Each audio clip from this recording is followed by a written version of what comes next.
ডিজেলের দাম বৃদ্ধির প্রতিবাদে রাজ্য জুড়ে চলছে বিক্ষোভ কর্মসূচি। মাননীয় মুখ্যমন্ত্রী মমতা বন্দ্যোপাধ্যায়ের নির্দেশে এবং সর্বভারতীয় তৃণমূল কংগ্রেসের ডাকে আজ 48 ঘন্টার অবস্থান বিক্ষোভে বসেন তৃণমূলের 59 নম্বর ওয়ার্ডের কোঅর্ডিনেটর জলি বোস। এই অবস্থান বিক্ষোভে সামিল হয়েছিলেন এন্টালির বিধানসভার বিধায়ক স্বর্ণকমল সাহা, তৃণমূল ছাত্র পরিষদের স্টেট সেক্রেটারি অভিরূপ চক্রবর্তী, উপস্থিত ছিলেন সেন্ট্রাল কলকাতা ছাত্র পরিষদ প্রেসিডেন্ট শিবাশিস ব্যানার্জি, তৃণমূল যুব কংগ্রেস ভাইস প্রেসিডেন্ট অর্পণ সাহা, 59 নম্বর ওয়ার্ড তৃণমূল ছাত্র পরিষদ প্রেসিডেন্ট নীলেশ জানা, মহিলা তৃণমূল নেত্রী প্রিয়া বোস। কিন্তু একমাত্র মুখ্যমন্ত্রী মমতা বন্দ্যোপাধ্যায় প্রতিবাদ করছেন, তার অনুসরণে তোমরাও প্রতিবাদ করছো সারা দিন ধরে। আমরা তো প্রতিবাদের ভাষায় মমতা বন্দ্যোপাধ্যায়ের কাছ থেকে শিখেছি। জনবিরোধী যে কোনো কর্মসূচি আমাদের বিজেপি সরকার নেবে, তার বিরুদ্ধে লড়াই ময়দানে আমরা থাকবো। মমতা বন্দ্যোপাধ্যায় লড়তে শিখিয়েছে আমাদের সরকার, আমরা সেই লড়াইটা করছি। দেশে আজকে দিন আনাওয়ালা বলেছিল, আর দেশকে হেসেলে আগুন ধরিয়ে দিয়েছে। মানুষের পকেটে পয়সা কেড়ে নিচ্ছে, নিচ্ছে দেশের মানুষের পয়সা, এই পেট্রোল ডিজেলের উপর ট্যাক্স বসিয়ে। এভাবে একটা দেশ এই ডিজেল পেট্রোল বিক্রি করে সেই আয় দিয়ে দেশ চালাবে? সবচেয়ে বেশি রেভিনিউ কামাই করছে ডিজেল পেট্রোল দিয়ে। ইন্ডাস্ট্রি নেই, লাভজনক যে সমস্ত সংস্থাগুলো দেশের আছে সেগুলোকে বিক্রি করে দিচ্ছে। এভাবে দেশ চলতে পারে না। দেশকে এরা একটার পর একটা শিল্পকে বিক্রি করে দিয়ে, ক্যাপিটালিস্টদের হাতে দিয়ে, মেক ইন্ডিয়ার স্লোগান নিয়ে দেশকে বিক্রি করে দিতে চাইছে আজকে। তার থেকে পরিত্রাণ পাওয়ার জন্য আমাদের লড়াই চলছে। এ লড়াই ততদিনই চলবে যতদিন না দিল্লি থেকে, কেন্দ্রের ক্ষমতা থেকে আমরা মোদী সরকারকে হাঁটাতে পারছি। এ লড়াই ততদিনই চলবে। আন্দোলন আমাদের চলছে, আগামী দিনেও এই আন্দোলন আরও বেশি করে সমস্ত মানুষকে নিয়ে সংগঠিত করে আমরা এই আন্দোলন করব। এবং আমাদের আশা 2024-এ মোদী সরকারকে পতন ঘটিয়ে ভারতবর্ষের বিভিন্ন রাজনৈতিক দল, বিরোধী রাজনৈতিক দলের মুখ মমতা বন্দ্যোপাধ্যায় তার নেতৃত্বে সরকার গঠিত হবে, এটা আমরা আশা রেখে এই লড়াই চালিয়ে যাচ্ছি ভারতবর্ষের মানুষের স্বার্থে।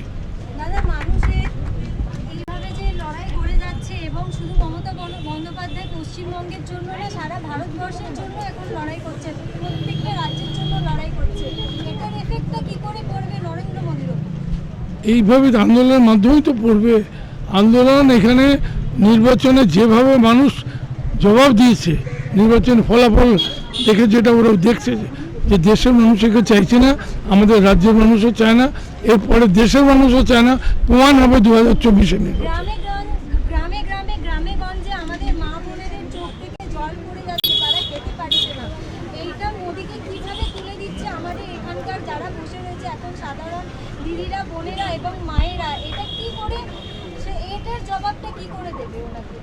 দেখুন, জবাব তো আন্দোলনের মাধ্যমে দিতে হবে, লড়াই করতে হবে।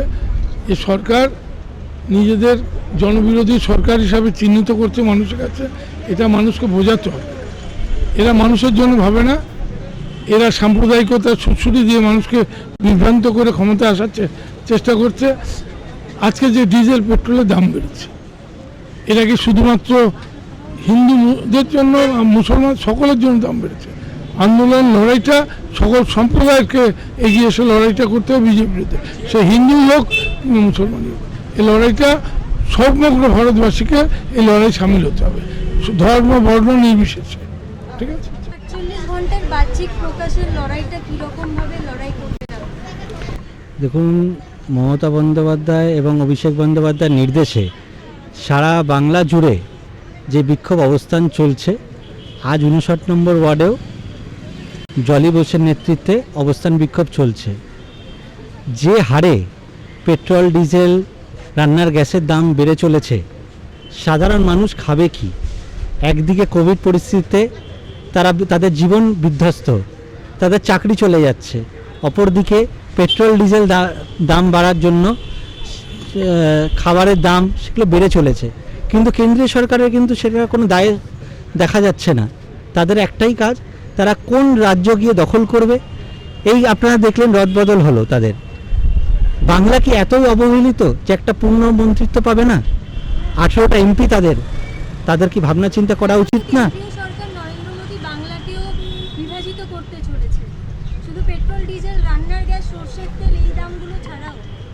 তাদের তো বিভাজন ছাড়া আর কি, তারা পুরো নির্বাচন লড়তে এলো হিন্দু মুসলমান, সেখানেও বিভাজন। আজকে রাজ্য দখল করতে পারছে না, বলছে উত্তরবঙ্গ দক্ষিণবঙ্গ আলাদা করে দেবো, এই তো তাদের পরিকল্পনা। তারা ইউনিটিকে বিশ্বাস করে না, তারা ভারতবর্ষকে যেভাবে পরিচালনা করছে, আগামী 2024-এ মমতা বন্দ্যোপাধ্যায় আমাদের মুখ্যমন্ত্রী থেকে প্রধানমন্ত্রী হতে চলেছে।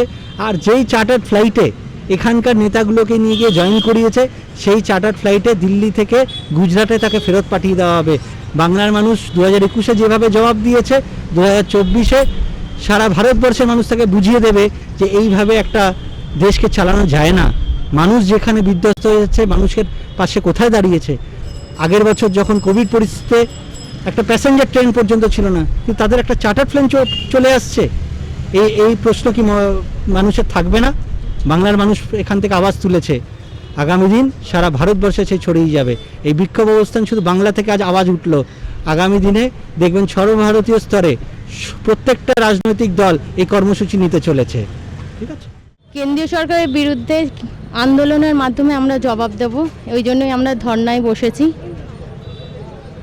আর যেভাবে প্রতিনিয়ত গ্যাসের দাম বেড়ে যাচ্ছে, তারই প্রতিবাদ করে আজকে আমরা ধর্নায় বসেছি।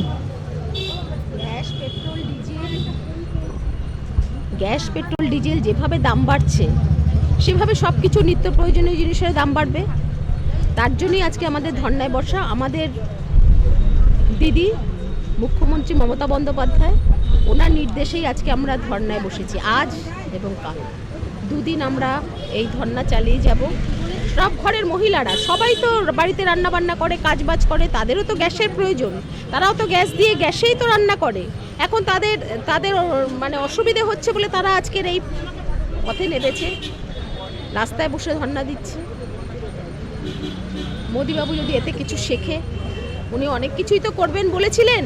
উনি বলেছিলেন প্রত্যেক মানুষের মহিলাদের ব্যাংক অ্যাকাউন্টে 5 লক্ষ টাকা করে দেবেন, আদৌ কিছুই দেননি। 15 লাখ টাকা করে, সরি ভুল বলেছি, 15 লক্ষ টাকা করে দেবেন, সেখানে উনি 10 পয়সাও দেননি, 500 টাকাও দেন। টানা 48 ঘন্টা ধর্নায় বসে এখানে মানুষের তো আর্ধেকটা সময় এই গরমের মধ্যে, এই বৃষ্টি, এইভাবে যে টানা ধর্নায় বসে এনাদের কিরকম বক্তব্য, এখানে কি বলতে চাইছিলেন? এনারা কষ্ট করে রাস্তায় মানে বসেছে, ধর্নায় বসেছে, যাতে ওনার মাথায় কিছু বুদ্ধি খোলে, কিছু দাম কমায়, কিছু ট্যাক্স কমায়। কত হলে পেট্রোলের দাম যেভাবে বৃদ্ধি হয়েছে, যেভাবে বেড়েছে, আজকে 100 টাকা পেট্রোল, বাস তো বাস মালিকরা ওরা করবে, আমরা বাস চালাতে পারবো না। যেমনি আলু পেঁয়াজ, আমরা মাছ খাই, সবজি আনাজ খাই, কিছু সব কিছুর দাম বাড়বে। এই জন্য সংসারটা চালাতে হয় মহিলাদের, ওই জন্যই আজকে মহিলারা পথে আসলে নেমেছে। ওনার ঘরে তো কোনো মহিলা নেই, তাই জন্য উনি বুঝতে পারছেন না যে আমাদের কতটা কষ্ট হচ্ছে। আগে ওনার ঘরে একটা মহিলা থাকলে উনি বুঝতে পারতো আমাদের কষ্টটা। মহিলারাই তো সংসারটা চালায়, মহিলারা বোঝে সংসারের মর্মটা কি।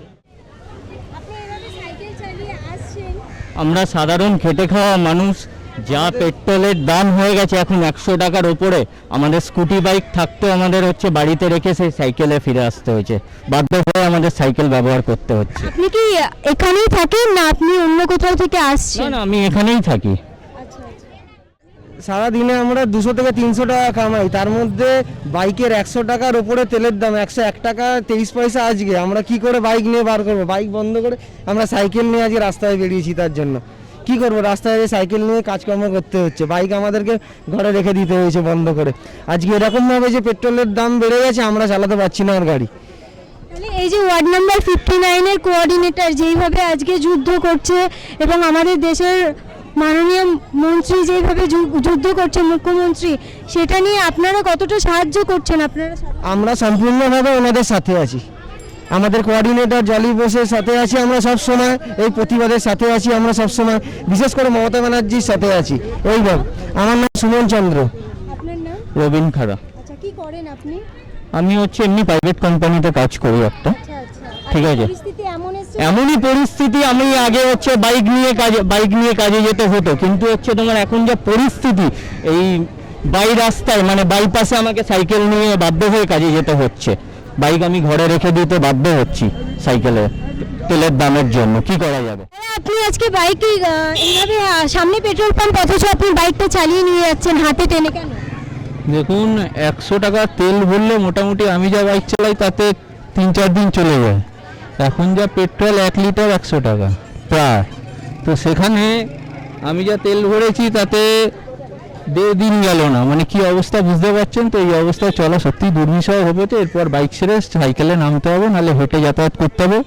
এখন লকডাউনের জন্য পরিবহন বন্ধ, তাই বাধ্য হয়ে বাইক চালাচ্ছি, কিন্তু টানা সত্যিই অসুবিধা, মানে টানা যাচ্ছে না, কিন্তু কাজকর্মের জন্য বেরোতে হচ্ছে বাইরে, কোনো উপায় নেই। যে আমার মনে হয় কেন্দ্র সরকারের এই জিনিসটা একটু চিন্তা ভাবনা করা উচিত, এবং যে ট্যাক্সটা বসাচ্ছে সেটাকে একটু কমিয়ে মানুষের যাতে কিছু সুবিধা হয় সে ব্যবস্থা করা উচিত। করেন কোন অফিসে করেন? আমি প্রাইভেট সেক্টরে কাজ করি। আচ্ছা আচ্ছা, আপনার মাইনে কত?